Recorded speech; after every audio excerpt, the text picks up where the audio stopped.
Let's talk about the Terracotta Warriors. Hi, my name is Zoe. I'm an archaeologist in training, and this is everything I know about the Terracotta Warriors. I am such a nerd for this. So I'm sure you guys have seen this picture, but a lot of people don't know the history behind it. Let's go.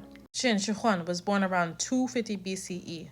He was probably the best emperor China has ever had. He was the person that united all of China. China was divided up into 6 or 7 sectors. And of course, they had their beef in between each other, but he's the one who united everyone. While he was becoming the emperor, they prepared him for his death. Afterlife was a very big thing back then. If you had a tomb to dedicate to your afterlife, you had money, okay? You were straight in the afterlife. Now, this tomb is about the size of Manhattan. Massive. People who built this tomb were mainly people who were seen as bad talkers or enemies of the emperor. If you were talking trash and his guards and his associates heard you, you were being put in chains. You and your whole family. If you were associated with this person, you were being put in chains. So tread lightly.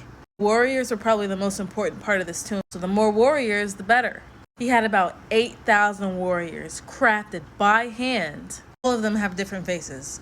How were these warriors created, you may ask? Remember those people I told you about that were put in chains if you were talking trash? Yeah. They put you to work. A lot of villages had craftsmen on hand, so if you knew how to craft a face at that, you were put in the task of creating the faces for the Terracotta Warriors. There were also other parts of the village that were in charge of making the bodies, making the hands, making the feet, putting the detail in, putting the color in. Believe it or not, those Terracotta Warriors have color in them, but because they've been buried for hundreds of years, the color has faded. Currently restoring these Terracotta Warriors, but it takes about a year to complete one.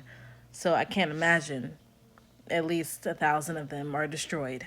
Anywho, there's also booby traps. This emperor was obsessed with mercury. If you know, mercury is a very toxic element to humans. But he was said to consume this said mercury every day to help build his strength and immunity in the afterlife. There's a book written in his name saying that he wished to be buried in rivers of mercury. There are archaeologists on site that have tested for mercury, and they said to have high levels of mercury in his tomb. So there is a chance that he was actually buried in a river of mercury. Along with booby traps that are made from bronze and wood. Wood rots, but bronze, not so much. So far, archaeologists believe they found some of great significance to the emperor. When one emperor dies, everyone in his empire dies along with him as a meaning of honor. Even the women who associated with him in his time were either told to commit